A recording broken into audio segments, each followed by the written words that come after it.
así.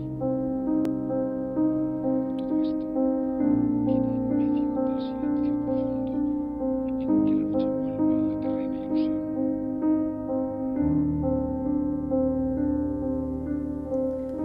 Friday, March 11, 2011 was a day that affected millions of lives in Japan.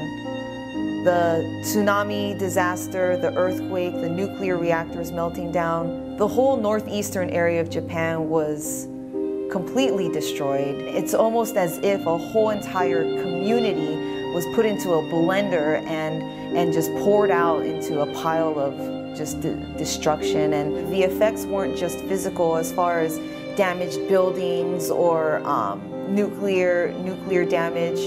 A lot of the damage was also internal and emotional for so many people in Japan. I mean, there's sad story after sad story, and just the trauma that was inflicted on these people is just tremendous. And many of these people have nobody to talk to, and they have nowhere to turn, and they're internalizing so much of the hurt and the grief and the trauma. There are a lot of people who are walking around with no hope. They're existing, but they're not really living anymore. And I think that the most vulnerable of the people are the children. A lot of these children, they're so young, they don't know how to process what's happened to them, and they're fearful, they're scared, they don't know what to do, they don't know where to turn.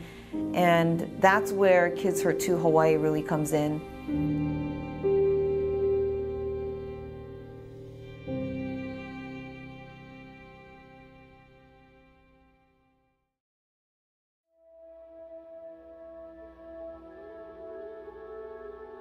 Kids Hurt Too is an organization that was started here locally, and they have provided grief and trauma care for probably about 800 children who've lost a parent through death, divorce, or incarceration.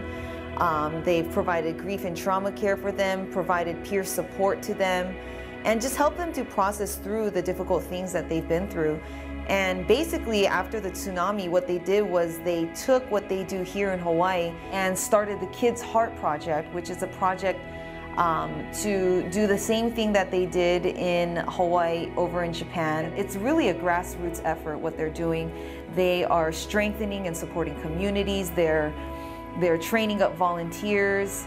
They're having individual and group sessions with children, with parents, with caregivers, with community leaders, and really going down to a personal level with these people who've been affected and sharing heart to heart with them. They feel safe to talk about what they've been through, and I think just being able to talk with trusted people helps to melt away a lot of the fear that these kids feel. You know, Cynthia has told me that she feels so rewarded when she sees these children and their faces light up and they're smiling again, they're excited, the spark in their eyes comes back.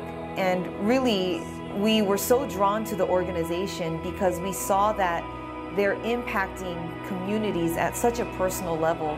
We really know where our money is going. And you yourself may not be going up to Japan and mentoring these children one-on-one, but your support and participation and contribution is directly affecting the lives of these children and playing a huge role in the healing that they are receiving and in their situation. So thank you so much for playing your role in helping to heal the hearts of the kids in Japan.